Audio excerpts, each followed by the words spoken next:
The embers in the void, the stars hung like cold embers across the void, a silent cathedral of light. Commander Elias Trent stood before the forward viewport of the TSS Resolute, hands clasped behind his back, watching the soft pulse of distant nebulae. The hum of the ship's reactors was a constant undercurrent, a low living heartbeat of humanity's reach across the stars.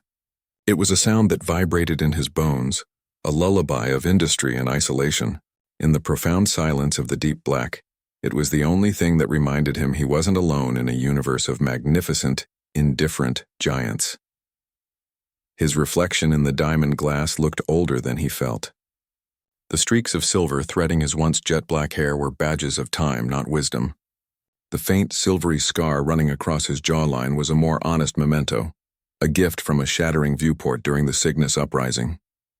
It was the kind of wound that never quite healed, a permanent ridge of tissue just like memory itself. Some days he felt the phantom ache of it, a twinge that had less to do with damaged nerves and more with the faces he'd seen in the aftermath of that conflict. Dispatch from Alliance Command. The voice was clipped but carried a hesitant undertone.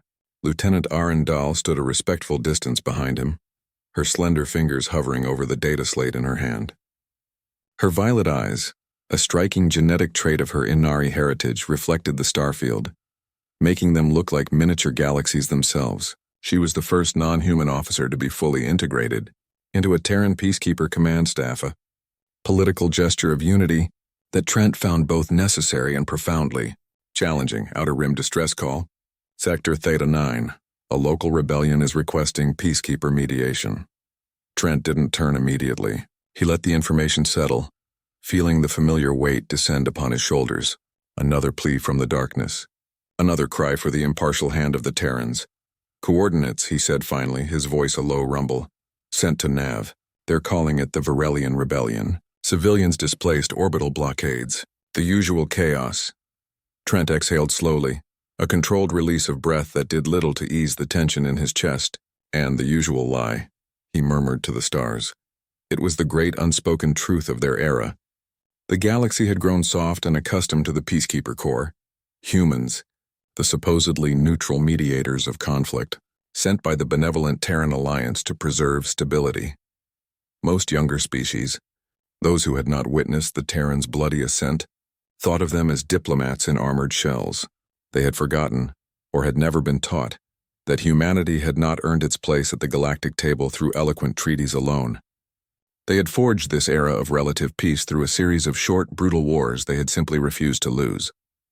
Peace was not a default state. It was a victory condition, enforced by the grim willingness to do what was necessary. He turned toward Erin, his dark eyes meeting her luminous ones. Prep the diplomatic team. We'll try talking first. Her expression was unreadable, a professional mask he knew she had perfected. Aye, sir. The Resolute cut through the dark like a blade of light, its sleek predatory form belying its purpose. From orbit, the planet Varelia was a breathtaking jewel, an ocean world rimmed with silver continents, its cities glowing like scattered fireflies beneath swirling, opalescent storm clouds. It was a portrait of serenity, but Trent, staring down at the deceptively calm surface, saw only the fracture lines. His tactical display painted a different picture. Rebel cells glowing red in the highlands, government strongholds a defiant blue along the coastlines, and the sickly yellow of starving, displaced colonies scattered across the continents. It was a world sick with resentment, a beautiful body riddled with a fever of its own making. As the dropship's stalwart descended, Trent sat in silence, the vibration of re-entry rattling up through the deck plates and into his bones. Across from him, Sergeant Kale Malik adjusted his helmet, the familiar blue and white Terran flag patch catching the faint red glow of the cabin light. Malik's face was a roadmap of past conflicts, his brow perpetually furrowed, his eyes holding the calm, assessing gaze of a man who had seen too many beautiful worlds turn ugly. You really think they want peace, Commander? Malik asked, his voice low, meant only for Trent's ears. Trent's gaze shifted to the small viewport, where the atmosphere burned orange and white against the shields. Everyone wants peace, Sergeant, he said, his voice barely audible over the roar. They just want it on their own terms. Malik chuckled, a grim, dry sound. Yeah, and when that fails, they call us. The landing site was a charred ruin, a place where the planet's beauty had been scoured away by hatred. The air in the city of Viridia was thick with the smells of ozone, burnt metal, and the faint, sweet-rotten scent of decomposing organic matter. Alien civilians, tall, slender Virelians with skin of muted azure and crystalline ridges running down their temples, peered from shattered windows and collapsed doorways as the human peacekeepers stepped out. To them, the Terrans were figures from a new kind of mythology. They moved with a deliberate, unshakable calm, their armor not painted for intimidation in garish clan colors, but for stark clarity, a pure, brilliant white with a single, uncompromising word stamped across the shoulder plates in universal glyphs, Peacekeeper. They were ghosts of order in a landscape of chaos. Trent walked ahead of his squad, unarmed, his white command jacket stark against the gray devastation. He moved through the wreckage toward the rebel encampment, his boots crunching on pulverized masonry. A delegation awaited them in what had once been a public square, now a cratered staging ground. The Virelian commander was as slender as his people, but his posture was rigid with pride and exhaustion.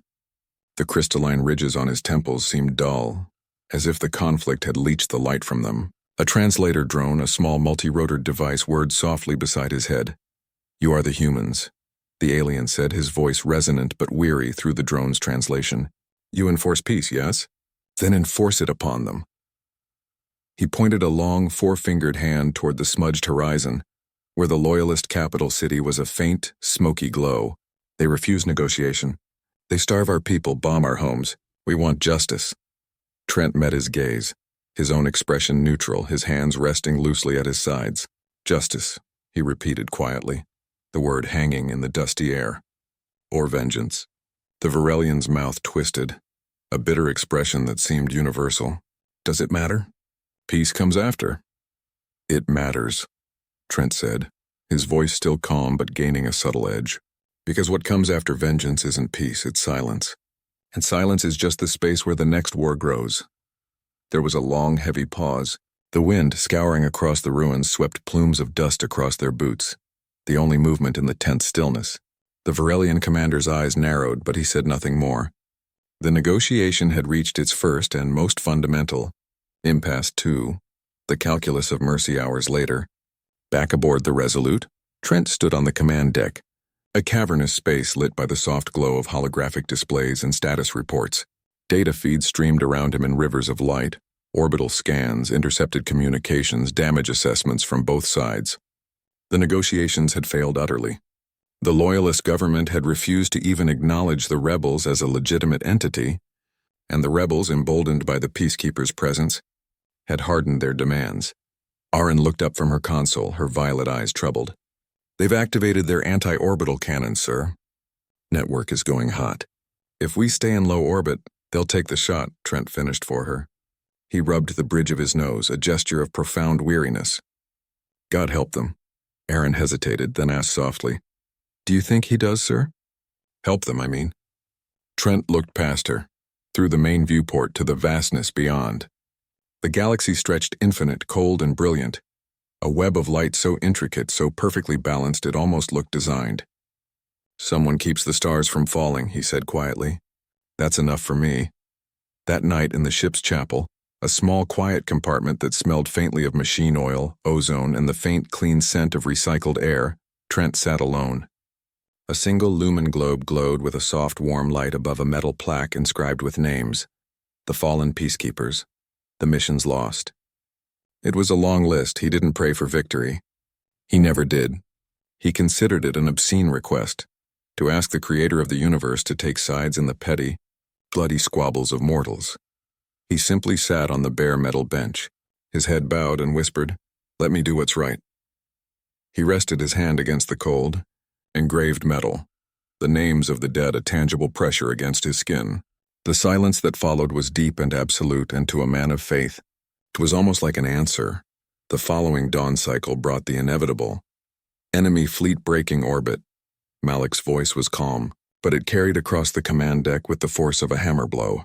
3 rebel cruisers moving to engage loyalist defensive platforms. Looks like they're making the first move. Part 1, the demonstration. The TSS Resolute hung in the void. a sliver of polished steel and dormant light against the swirling ochre and violet of the gas giant Kuros Prime. Station Kuros 9, a delicate flower-like structure of interconnected rings and spires, spun slowly in the foreground, a diplomatic hub floating precariously above the nebulous border between Alliance space and the unclaimed territories.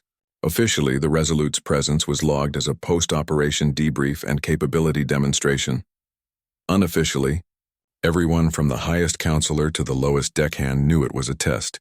The galaxy was holding its breath, watching the humans. After the brutal unifying conflicts of the Terran Unification Wars, humanity had emerged not as conquerors, but as proponents of a new, unsettling ideal: enforced peace. The Galactic Alliance, a millennia-old body built on careful consensus and often painful compromise, viewed the Terran Peacekeeper Corps with a mixture of hope and profound suspicion. They were the new predator in the herd, and the 8 delegations gathered on Kuros 9 were there to determine if they had truly been tamed. Within the station's main concourse, the air was thick with a tension that the sophisticated atmospheric recyclers couldn't filter out. The low hum of conversation was a symphony of strange cadences and clicks from a dozen different species.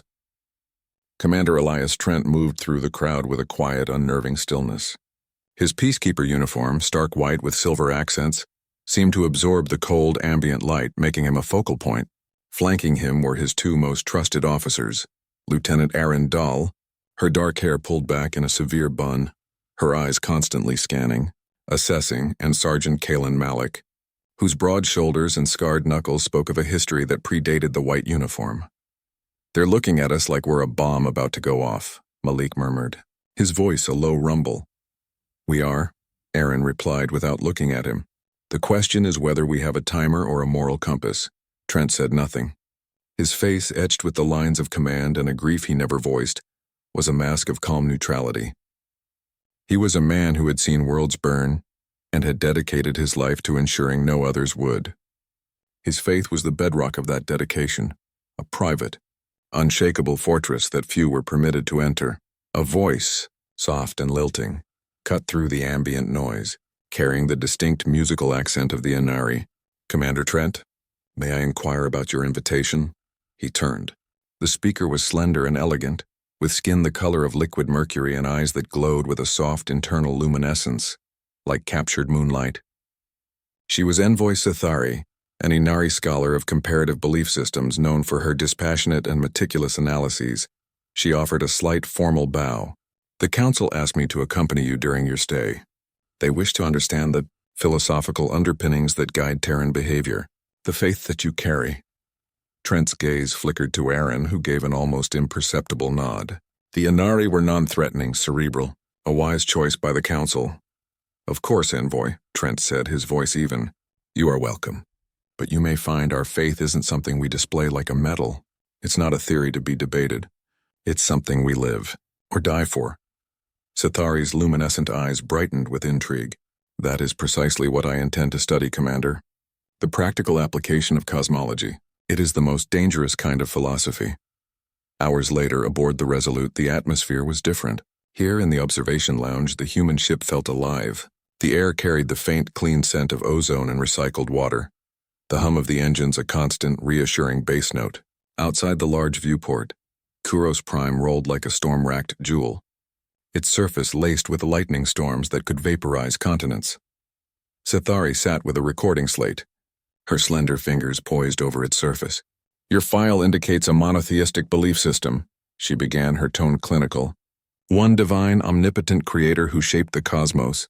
Given the vast diversity of sentient belief in the galaxy, from the Cathar polypantheon to the Vorlon empirical nihilism, what evidence forms the foundation of this claim?" Trent stood by the window, his arms crossed, a silhouette against the cosmic storm. "Evidence? We don't have a mathematical formula for God, Envoy. For us, evidence is in the pattern. Every breath we take, every law of physics that holds firm, that doesn't tear itself apart on a whim. The specific constants that allow for matter, for life, for consciousness. Order like that doesn't emerge from mindless chaos. Not this kind." She tilted her head, a gesture of polite skepticism. Yet many of the galaxy's leading cosmologists would argue that order is a statistical inevitability, given infinite time and space. Chaos, given enough iterations, will inevitably produce a pocket of complex structure. He offered a faint, weary smile. Maybe. But when you look at a system that's too perfect, too balanced, too kind to the emergence of life, it feels less like a lucky accident and more like a deliberate intent, like finding a message etched into an asteroid. You don't assume the wind carved the words. So you infer the author from the text of creation, Sithari mused, recording his words. You speak of this creator not as a distant deistic architect, but as a present force. How does that work? He's both, Trent said, his voice dropping to a more reflective tone. Infinite and intimate, everywhere and unseen. Like gravity. You don't see it, you can't touch it, but you know it's there because everything falls toward it. Everything is held together by it. The silence stretched, filled only by the ship's hum. Sithari studied him, not as a specimen now, but as a complex puzzle. Finally, she asked the question that had been at the heart of her assignment. And that belief? Is that why you fight? Why the Peacekeeper Corps was formed? Trent turned from the window, his gaze steady and intense, locking with her luminous eyes. It's why we end fights. Because life, any life, Inari human Vorlon, is sacred, imprinted with the mark of the Creator. We don't draw lines. We just refuse to let tyrants and fanatics redefine peace as submission. Sithari recorded the lines slowly, her expression unreadable. Perhaps, she murmured more to herself than to him, that is the most dangerous kind of faith of all. Not one that promises a reward in an afterlife, but one that demands absolute action in this one. Part 2. The test of fire. The calm was shattered by the shriek of the ship-wide alarm. Priority. Alert. Station Kuros 9 under direct attack. Unknown vessel signatures inbound, kinetic and energy weapons detected. Trent was already moving, his calm demeanor replaced by a galvanized intensity. Bridge confirm hostiles. I want identifications and intentions.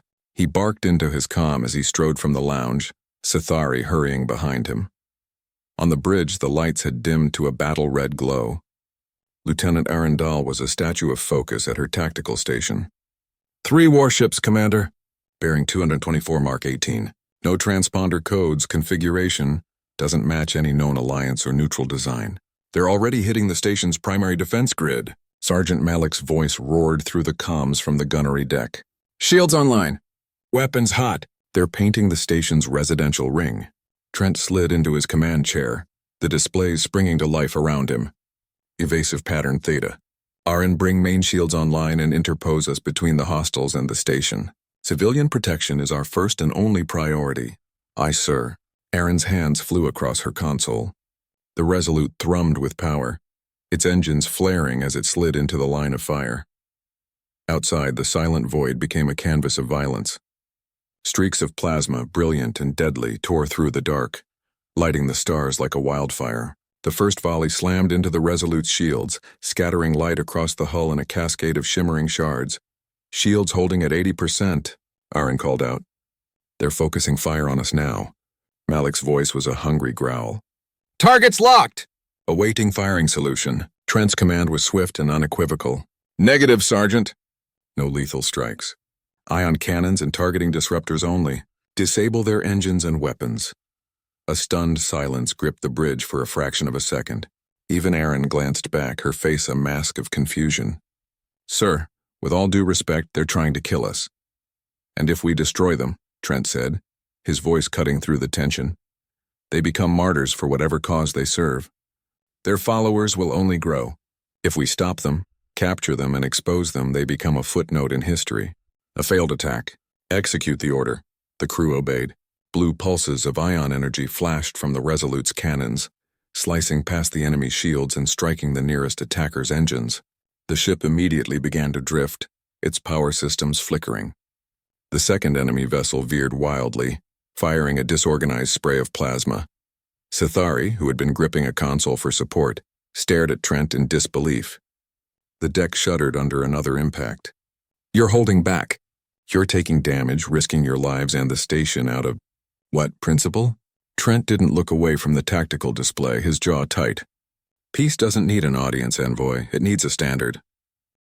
The Resolute drifted in quiet orbit above Erethus Prime, its hull a scarred testament to the battles of the Murith expanse.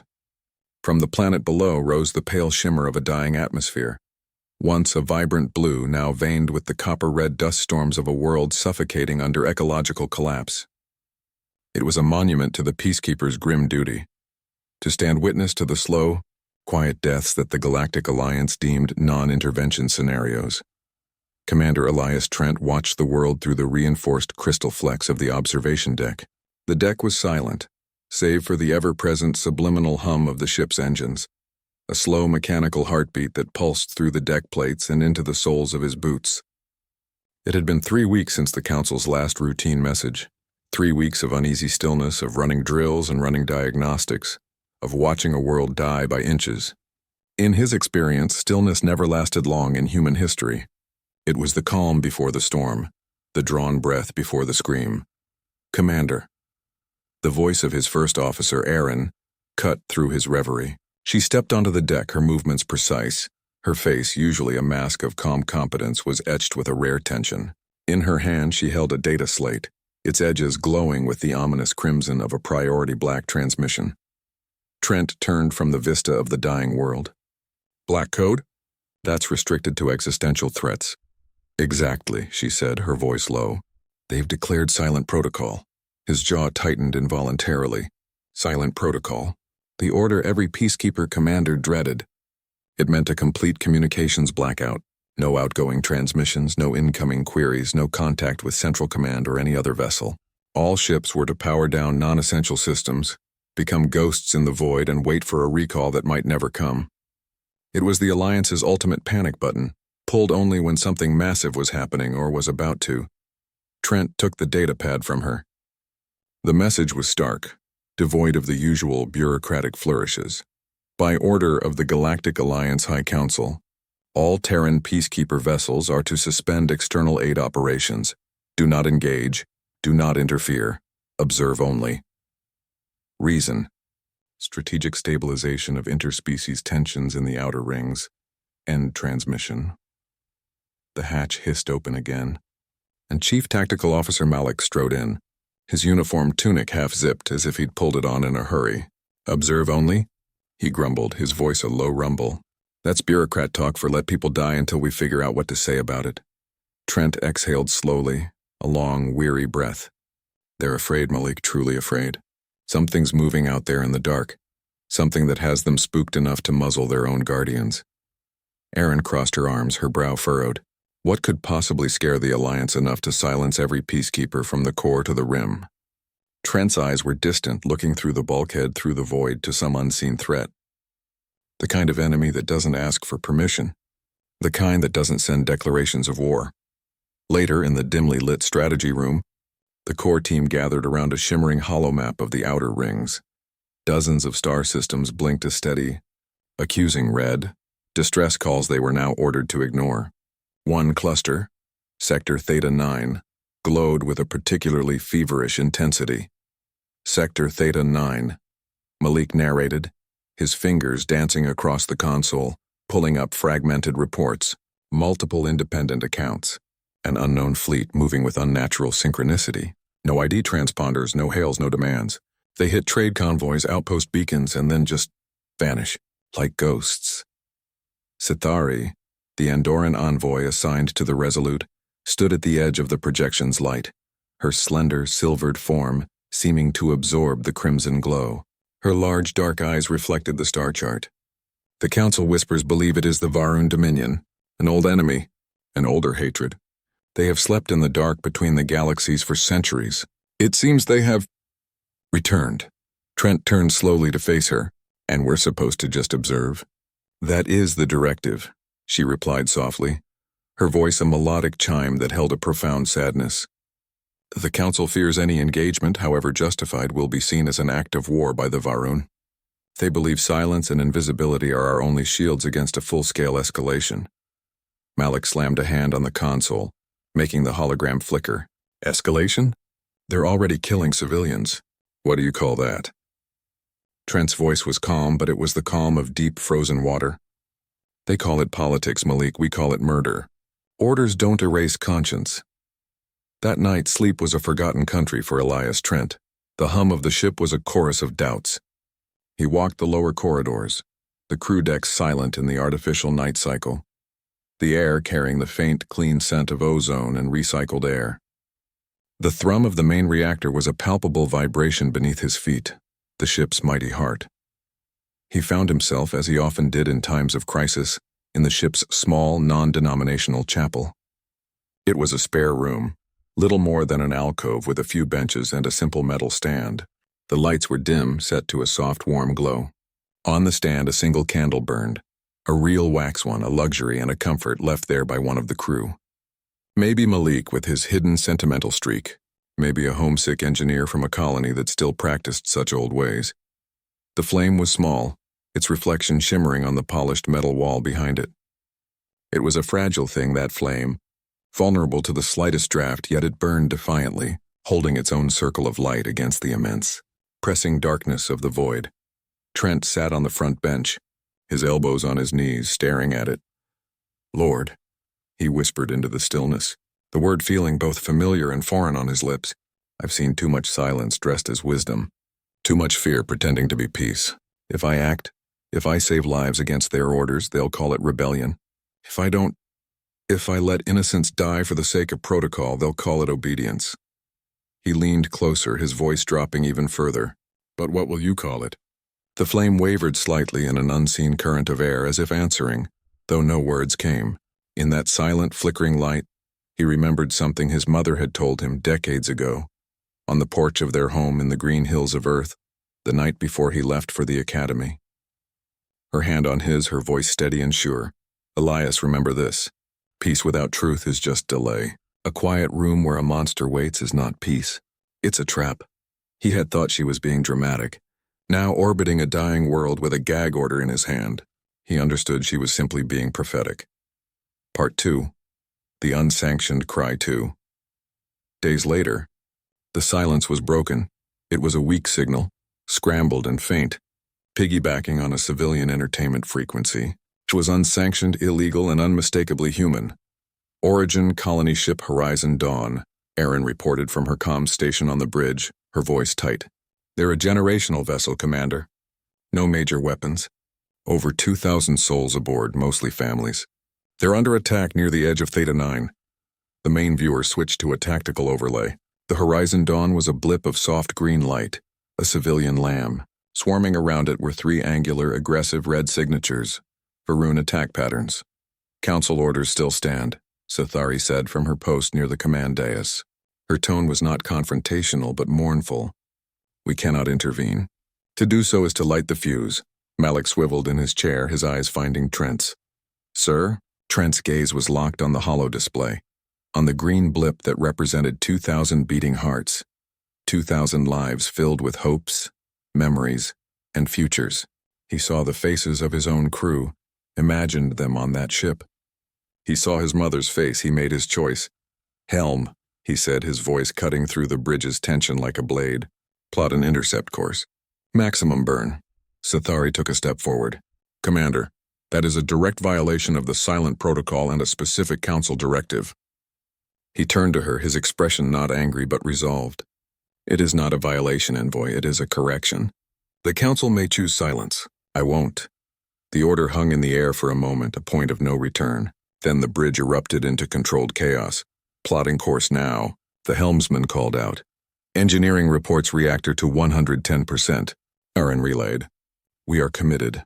The Resolute turned, a Leviathan awakening. Its massive fusion engines flared to life, burning a brilliant, defiant blue against the star-dusted black. Every man and woman on the crew knew what this meant. Mutiny under Alliance law. Court-martial, imprisonment, or worse. Yet as Trent scanned their faces, he saw no hesitation. He saw only the same resolve that burned in his own chest. They were peacekeepers. Today they would earn the name. The journey to Theta 9 was a tense, silent sprint.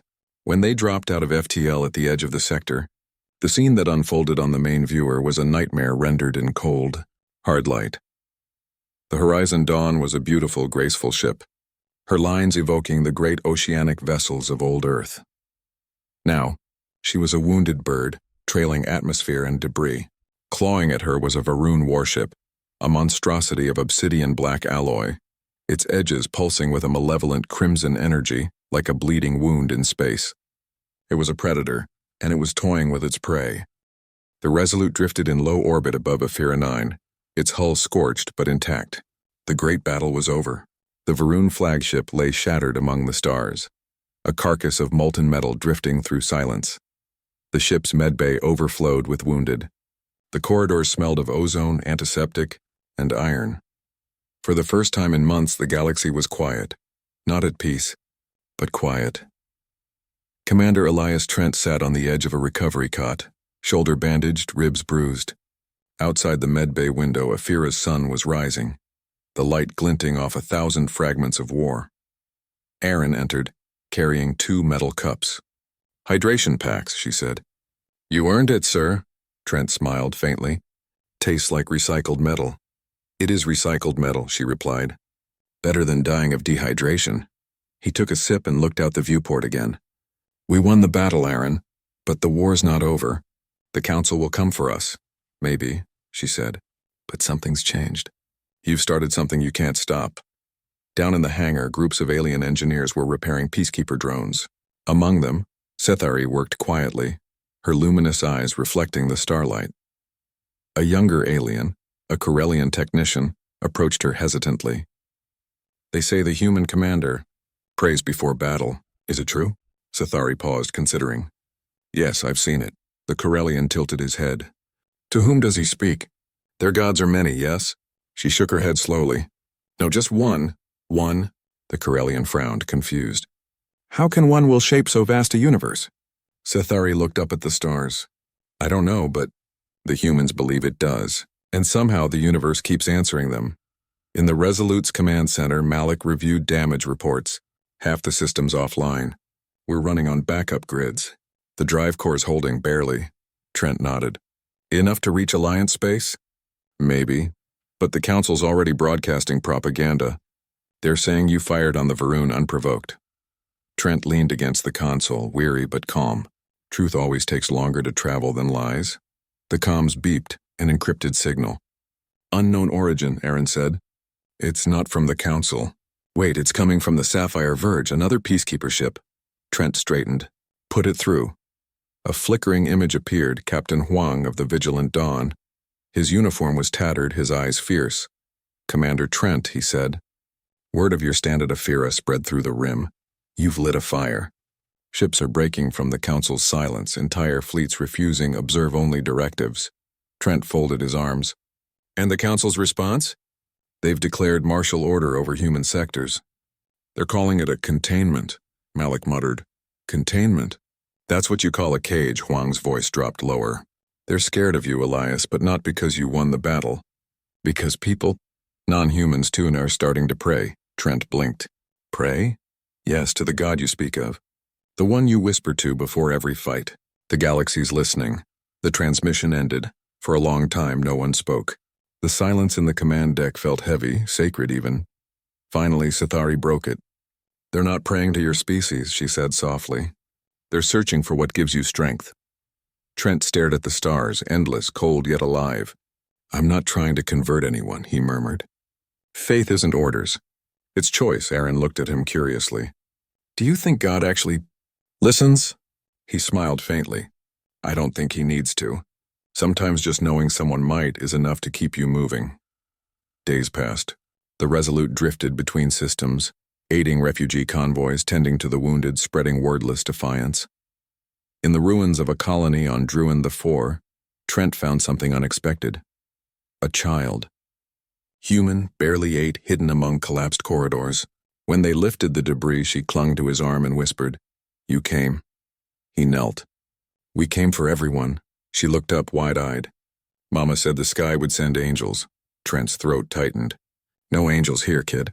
Just people trying to do what's right." The child touched his insignia. "Then maybe angels look like people sometimes." He froze, the words cutting deeper than she knew. When he looked away, his voice was almost a whisper. Maybe that's the point." Back aboard the Resolute, a new transmission arrived. Not from any ship, but from the Council Assembly Hall itself. The Galactic Council chamber flickered onto the holo display, filled with diplomats and ambassadors. Councillor Isarin Val, an Andoran, spoke coldly. "Commander Elias Trent, You are charged with insubordination, unlawful engagement, and the destabilization of the Outer Rim. Your forces are to stand down immediately, or face dissolution. Trent clasped his hands behind his back. I acted when you would not. Lives were saved. That's peacekeeping. Peacekeeping? Val spat. You've turned it into a crusade. Trent's tone was calm, unwavering. You mistake conviction for crusade, counselor. I serve something older than the Alliance, a truth. The chamber erupted in murmurs. Another alien delegate from the Seraphis clans stood slowly. Truth, Commander? You mean your one god? Trent didn't flinch. Call him what you will. But you've seen what happens when men obey conscience instead of fear. Later, after the broadcast ended, the ship was silent again. Trent sat alone in the dark of the observation deck. Below, Druin 4 rotated slowly, broken cities glinting under pale light. Sethari joined him, her voice soft. The Council fears what it cannot control. But the people, they listen to you now. He looked at her, weary but steady. They shouldn't, I'm just a man. Exactly, she said. That's why they do.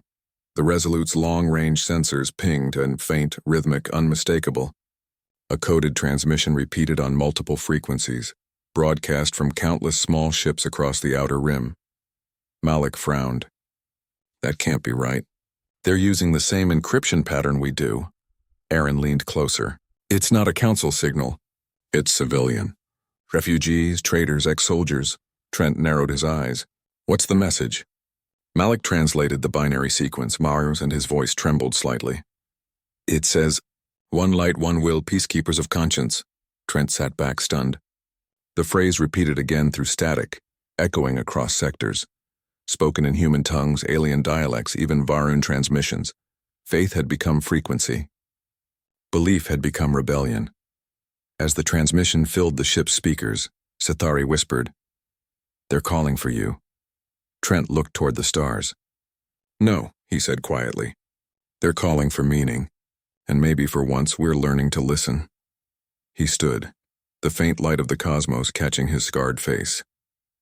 Prepare the ship, he said. We're not done yet. The Galactic Council Hall, once the most powerful room in the known galaxy, now felt like a cage of frightened minds. Holograms of 27 species flickered in the vast chamber. At the center, an image of Commander Elias Trent floated above the dais, a man who had become symbol, saint, and threat all at once. Counselor Izaran Val struck the podium with his clawed hand. We cannot allow this chaos to spread. Entire colonies are declaring allegiance to the so-called Peacekeepers of Conscience. Human or not, this is rebellion. Opposite him, Ambassador Tressa Holt of Earth stood calm, composed.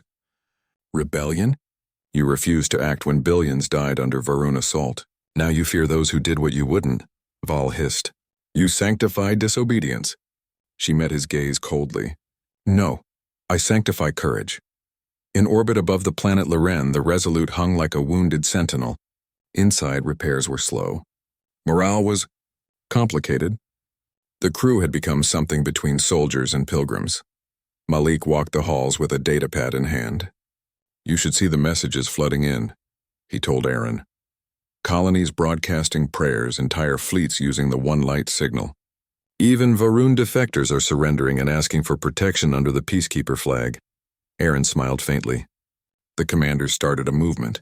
Yeah, Malik said. And movements scare governments. In his quarters, Trent sat at his desk, a single datapad glowing before him. On it were dozens of messages. Distress calls, letters, even recorded voices. We saw your ship above Aphira. We believed again. Teach us how to hold the light. Is God human, Commander? Do we need to be Terrans to pray? He closed his eyes, exhaustion etching every line of his face. He wasn't a priest. He wasn't a prophet. He was a soldier. And somehow that had become enough. A soft knock. Enter, he said. Sethari stepped in.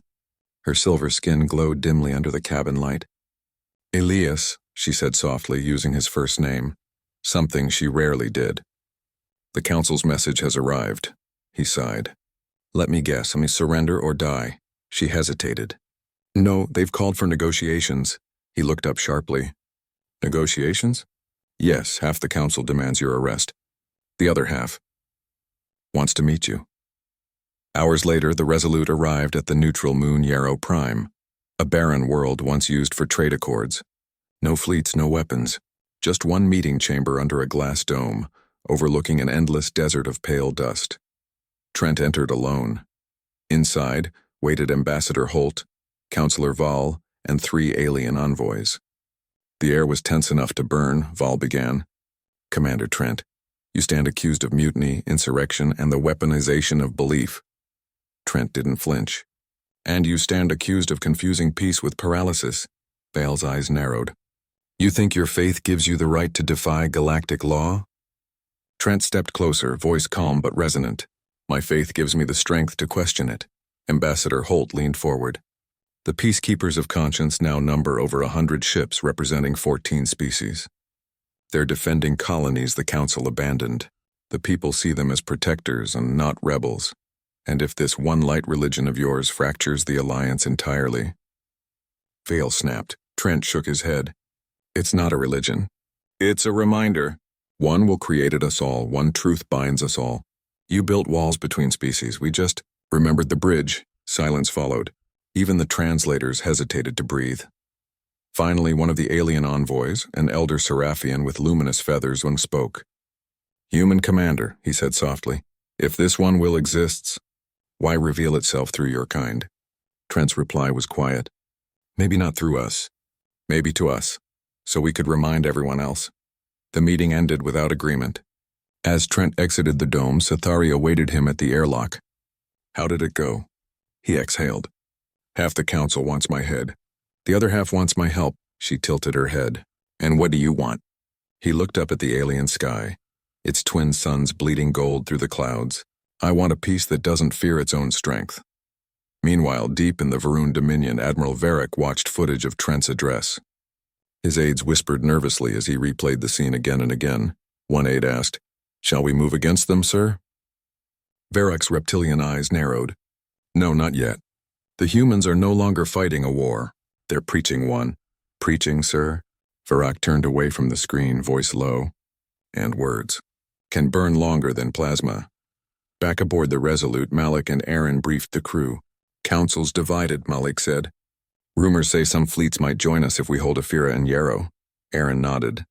We'll need more than words now. Supplies, allies, strategy. Trent entered the room silent until every eye was on him. Supplies can be stolen. Strategies can fail, he said. But conviction, and that's harder to kill, he paused. We'll hold Aphira, and we'll do it by the book. No first strikes. No vengeance. Let them see what peace enforced by conscience looks like. That night he returned to the observation deck. The stars stretched endlessly, cold and bright. The same stars that once seemed so indifferent. He whispered quietly, If you're listening, I don't need signs or miracles. Just keep us steady. From behind, a soft voice, Sathari's again. Still talking to the void? He smiled faintly. Maybe it's not void at all. Maybe it's an answer so big it only sounds like silence. Days later, the inevitable happened. The council fractured. Officially. Half of its member worlds seceded to form a new body. The Conquered of Conscience, uniting under the Peacekeeper banner. The others formed the Alliance Remnant, swearing to restore order by any means. Trent watched the hollow announcement, his jaw tightening. Malik muttered, We broke the galaxy. Trent shook his head slowly. No. We reminded it what peace should mean. In the closing moments of that day, across thousands of worlds, a new broadcast echoed. Not from the Resolute, but from countless independent transmitters. The same words in dozens of languages carried through the ether. One light, one will, peace not by fear, but by truth. For the first time, the Council's authority wasn't feared. It was questioned. And somewhere in the quiet of deep space, Commander Elias Trent closed his eyes and whispered, Truth survives. The galaxy had split, no gunfire, no great explosion, just signatures on transmissions, lines drawn in the dark. From the ashes of the old council, 2 banners now hung in the void. The Alliance Remnant, bound by law and fear, and the Conquered of Conscience, born of unity and hope. For the first time in centuries, humanity stood not as a minority voice, but as the heart of a movement. Yet, Hearts break under pressure. The Resolute drifted above the planet Aphira, the cradle of the new Concord. Below, silver cities were rising from the rubble. Factories turned to hospitals. Drone foundries converted to hydrofarms. Everywhere, symbols of the one light gleamed on banners and domes, a single star encircled by hands of many species. From orbit, it looked like a miracle. Up close, it was chaos wrapped in hope. Inside the command deck, Commander Elias Trent stood beside Sithari, observing the stream of new recruits. Most of them were refugees 2 months ago, she said quietly. Now they wear our insignia. He nodded. Hope makes soldiers faster than fear ever did. Sithari turned her luminous eyes toward him. And faith? Trent smiled faintly. Faith makes them stay. The doors opened. Malik entered, his expression grim. Sir, the Concord Council is calling for an immediate session. There's trouble on Vallis Prime. Trent frowned. What kind of trouble? Malik handed him a data pad. Religious riots.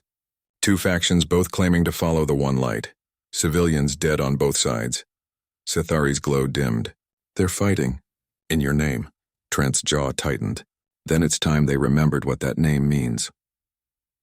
Hours later, the Resolute arrived at Vallis Prime, one of the Concord's largest settlements. Smoke rose from the cities like wounds across the planet's surface. On the streets, mobs chanted conflicting verses from the newly written Creed of the Light.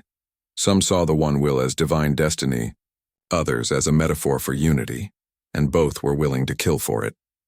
Trent descended alone, unarmed. Cameras followed him as he walked between burning towers. People stared, some knelt, others threw stones. He didn't flinch.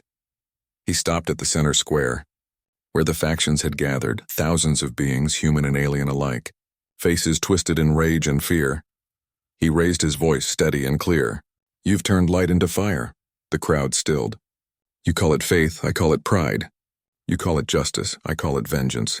The One Will doesn't choose sides. It binds them. A stone struck his shoulder. He didn't move. You want proof of your faith? Lay down your weapons and build something instead of burning it. Silence. Then slowly, one by one, the weapons lowered. Some cried, some fled. Some simply stared, as if realizing for the first time that they had forgotten what peace looked like. Later, aboard the Resolute, Trent sat in silence in his quarters.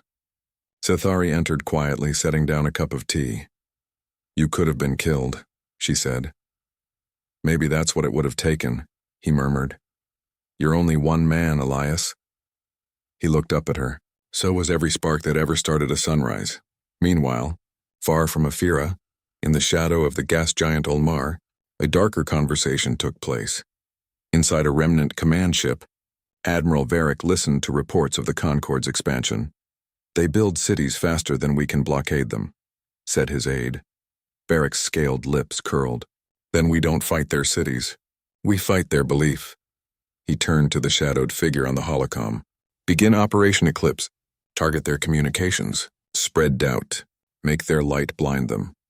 Back on Aphira, the Concord Council convened inside the new Hall of Reason, a vast chamber carved from translucent stone. Sunlight refracted into rainbows across its ceiling. Trent entered to find an argument already raging. Ambassador Holt stood against Governor L.R. A hard-eyed reformist, L.R.'s voice thundered, "We need structure. Religion is infecting governance. Even peacekeepers are preaching." Holt retorted, "Faith gave us courage to rise. Without it, we're just another empire." The room fell silent as Trent spoke. "Faith gave us courage," he said, "but reason gave us direction. Forget either one and we lose both." He placed his hand on the center console. "We'll separate creed from command. Peacekeepers enforce peace, not belief. Let the light be choice, not law." Holt's gaze softened. Alar nodded reluctantly. A compromise, fragile, but real. Weeks passed. The Concord flourished, new species joined. Old enemies laid down arms. Trade routes reopened, but beneath the surface, whispers grew. Rumors that the commander no longer believed. That he had forsaken the light. That humanity had used faith as a weapon of control. Trent ignored them at first, until a message arrived, a short transmission encrypted, unsigned. A voice he hadn't heard in years. "You can't build peace on a faith you don't follow. Come home, Elias, before your creation destroys you." The voice was his brother's. That night, Trent couldn't sleep. He stood before the viewport, stars reflecting in his eyes. Sethari found him there. Something's wrong. He handed her the message. She read it, then looked up. You have family on Earth? He nodded. Had. My brother stayed when I left for the Corps. He always said the stars would break me. Was he wrong? He stared at the endless black beyond the glass. I don't know anymore. A long silence, then softly Sethari said, Maybe faith isn't about believing without doubt. Maybe it's believing through doubt. He smiled faintly, spoken like a philosopher. She tilted her head. Spoken like someone who's been watching you for too long. In the following weeks, Varick's operation began to take effect. Concord channels jammed. Messages distorted. Footage of the riots on Valis Prime spread, doctored to make it seem as though peacekeepers had fired on civilians. Public trust faltered. Worlds wavered. The Concord began to fracture from within. Trent convened his officers. We're losing the narrative, Malik said bitterly. They're turning our truth into propaganda. Trent clenched his fists. Then we speak louder, not with words, but with actions.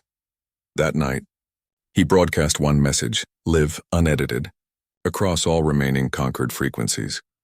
He stood before the camera, uniform simple, face unmasked by rank. I've heard the rumors, that I've lost faith, that I serve power, not peace. The truth is simpler. I serve the light, not because I understand it, but because I've seen it. When you save a child from a burning ship, when you forgive your enemy, when you look into the dark and still choose to hope. That's the light. You don't need to pray to me. You don't need to follow me. Just believe that peace is worth fighting for. He paused, gaze steady. One light, one will, but never one man. The transmission ended, and across the galaxy, even among doubters, silence turned to something else. Not worship, not fear, but respect. In the remnant command room, Varick watched the broadcast. He hissed through his teeth. He turned our lies into his gospel. Orders, sir? Prepare the fleet. If faith won't break him, fire will. On Ephira, alarms sounded through the night. The sky blazed with incoming signatures. Thousands. The remnant had come. As the peacekeepers scrambled to defensive stations, Malik turned to Trent. Sir, they're coming with everything they've got. Trent's eyes hardened. Then so are we. He looked toward the heavens, where light and darkness were about to meet again. The invasion began before dawn. Thousands of remnant ships folded out of subspace in perfect formation, their hulls glowing like a false sunrise. Their message was simple, brutal, final, surrender or burn. On the surface of Ephira, the people of the Concord looked up to see the heavens blazing and whispered their final prayers. Inside the Resolute, alarms screamed across every deck. Lieutenant Aaron's voice crackled over comms. Multiple carrier groups inbound. Power signatures off the charts. They brought planetary siege ordnance. Malik turned toward the viewport, jaw tightening. They're not here to blockade. They're here to erase us. Trent stood at the center of the command bridge, hands clasped behind his back, eyes calm against the rising storm. Signal every Concord ship, he ordered. Form defense lines around Ephira and the moon stations. Civilians to shelter. Sethari stepped beside him, her expression unreadable. We're outnumbered 6-1. Trent's gaze didn't waver. Then we'll just have to be 6 times as good. The Resolute surged into position, its flanks glowing with power. Across the void, hundreds of Concord vessels, Terran, Seraphian, Dravik, and more, formed concentric rings of light around Ephira. The formation looked less like an army and more like a halo. Sethari watched the sensors. They're locking targeting arrays. Trent nodded. Broadcast on all channels, Malik blinked. Sir? Everyone deserves to hear this. He stepped to the hollow emitter, his voice steady, echoing across the commnet. To all forces, Concord and Remnant alike. You stand at the edge of history. You think we fight for territory or power. We don't. We fight for the right to believe. Without chains, without fear, without permission. You call us zealots. We call ourselves alive. The light isn't ours. It's everyone's, and today, if we must prove it with our lives, we will. The transmission ended. A silence hung across the stars. Then the remnant fleet fired. The first wave struck like the wrath of creation. Orbital beams lanced through the darkness, shearing through Concord shields. Dozens of ships vanished in bursts of plasma. But the Peacekeepers didn't break. The Resolute dove through the crossfire, engines roaring, its rail batteries lighting up the void. Every round it fired carved a path of defiance through the remnant line. Malik shouted, "Direct hits on their forward dreadnoughts. 2 down, 1 crippled." Trent's voice stayed even. "Keep formation. No pursuit. Hold the line." On his tactical screen, he watched as conquered ships began to move like living light, coordinated, fluid, each one protecting the other. The formation wasn't tactical anymore. It was symbolic, a web of unity forged through faith. Below, on Afira's surface, civilians huddled in bunkers as shockwaves rippled through the atmosphere. A little girl clutched a small pendant, the one light symbol, and then whispered, "Please, don't let them take the stars." Hours passed. Both fleets bled. Wreckage floated like drifting tombstones between the planets. Inside the Resolute, power flickered. Smoke filled the corridors. Sithari staggered beside the console, blood, or something like it, glimmering from her temple. "We've lost half our batteries." Trent's voice was hoarse but steady. "Route emergency power to shields," Malik shouted. "That'll overload the reactors." Trent didn't blink. "Then make it count." As the Resolute turned to intercept a remnant supercarrier, something unexpected appeared on sensors. "Contact new signatures, thousands." Malik froze. "It's the Seraphian flotilla. They came back!" The view outside lit up as golden ships descended like angels, their energy wings slicing through the remnant ranks. Behind them, Dravik cruisers decloaked, plasma cannons roaring. The Conquered wasn't alone anymore. All across the galaxy, fleets that had once watched in silence now joined the defense. The message Trent sent had reached hearts far beyond borders. Faith had become action. The battle turned. Conquered forces pushed forward, driving the remnant into retreat, but Varric wasn't done. On board his flagship Dominion's Claw, the Admiral bared his fangs. "Activate the Eclipse weapon." A pulse of crimson energy burst from the ship's core, a gravitational cascade that ripped the stars themselves into distortion. Entire Conquered ships vanished, shredded by invisible force. Trent's console screamed warnings. "Sir, it's tearing space-time apart." He looked to Sithari. "How long before it overloads?" "Minutes. Maybe less." He clenched his jaw. "Then we end it now." He turned to the helm. "Bring us in close." Directly toward the Dominion's Claw. Malik stared. "That's suicide." Trent's expression was calm, almost peaceful. "Maybe. But peace always costs something." The Resolute plunged through the chaos, shields collapsing, hull burning. Enemy fire scorched the void around it, but it didn't stop. Inside, the crew held their stations in silence, knowing exactly what their commander intended. And not one of them disobeyed. Sithari's hand brushed his. "You don't have to do this alone." He looked at her, truly looked, and smiled faintly. "No one ever does." The Resolute rammed through the remnant carrier wall, piercing through debris and plasma storms, until the Dominion's Claw filled the viewport. "Fire all batteries," Trent ordered. The Resolute's entire power core erupted in light. Beams of energy tore through the enemy flagship, cracking its hull open like glass. But the Eclipse weapon continued to surge, an unstable storm of dark matter ripping reality apart. Sithari shouted, "The field's collapsing. We can't outrun it." Trent stared into the churning light, then whispered, "One light. One will." He slammed the emergency override. The Resolute's reactor went critical, not with destruction, but with conversion. Its entire core inverted, channeling its final energy pulse directly into the Eclipse field. For one blinding instant, every star in the system seemed to flare brighter. Then silence. The shockwave dissipated. The Dominion's Claw was gone. The Resolute? Gone too. From Afira's surface, the night sky shimmered as a vast ring of light spread outward. Soft, silent, infinite. Civilians stepped out of shelters, staring upward. No one spoke. No one needed to. The battle was over. Days later, Malik, an injured but alive, recorded the final entry in the Peacekeeper log. Commander Elias Trent gave his life to end the war. The Eclipse field collapsed into something new, a stable anomaly at the edge of the system. Astronomers say it's not a black hole. It's light trapped in gravity. A monument written in physics. He paused, then added softly, "Some call it the Eye of Peace, I just call it proof."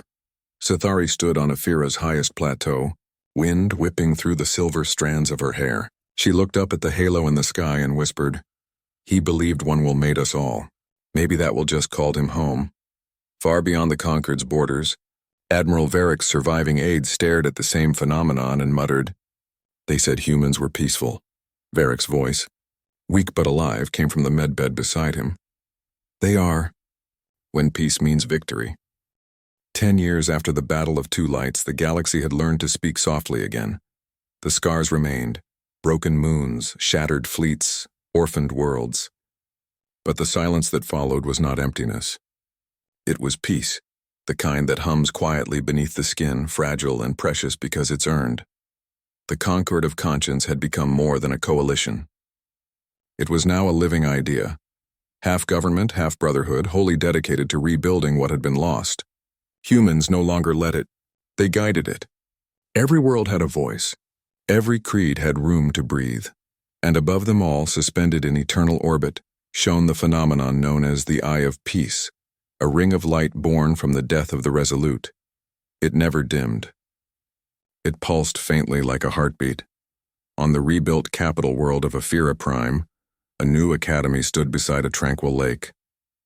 It trained peacekeepers, not soldiers, mediators, explorers, protectors.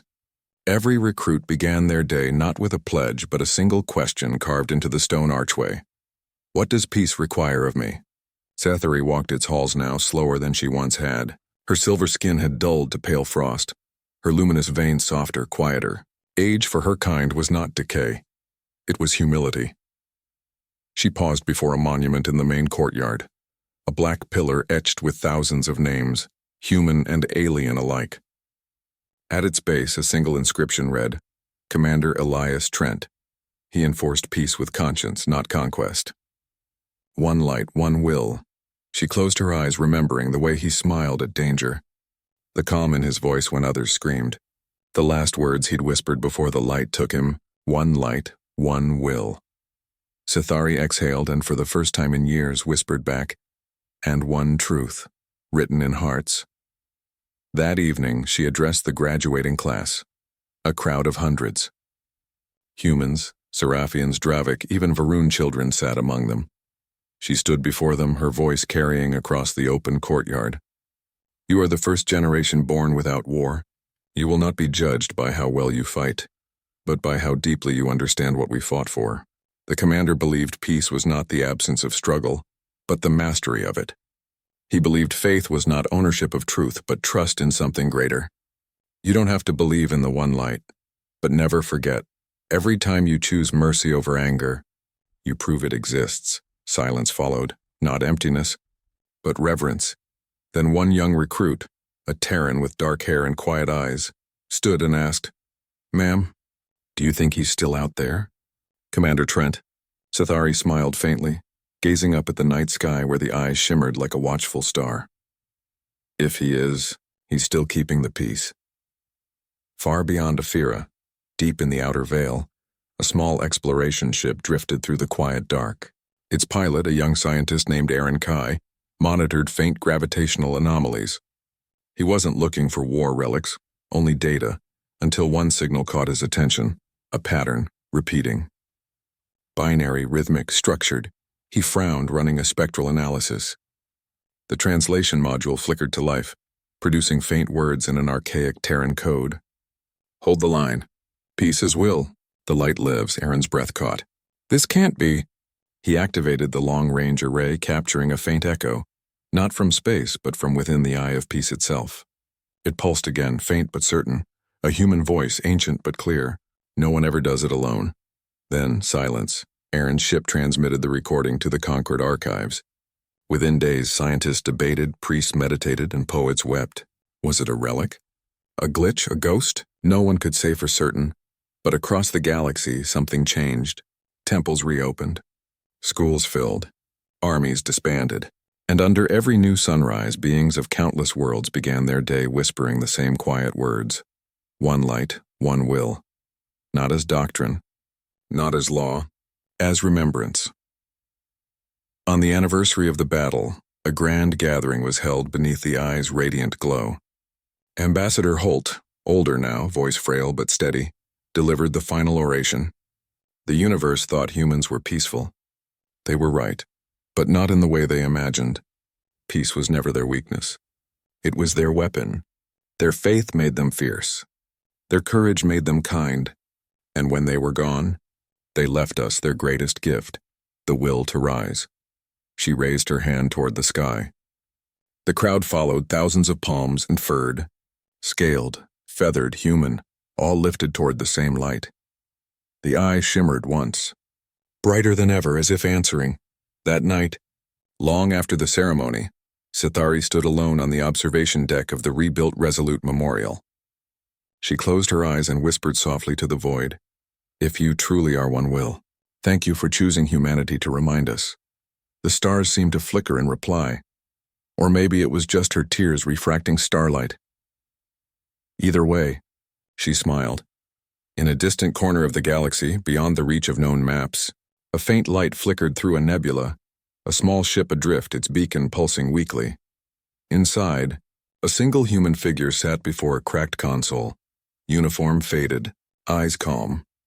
Elias Trent looked out at the stars, older, weathered, but unmistakably alive. He whispered to no one and everyone, still keeping the peace. He reached forward, adjusted the comm dial, and sent one last transmission into the endless dark. "This is Commander Trent, Terran Peacekeeper Corps, mission ongoing. Status, hopeful." The stars shimmered like a billion listening souls.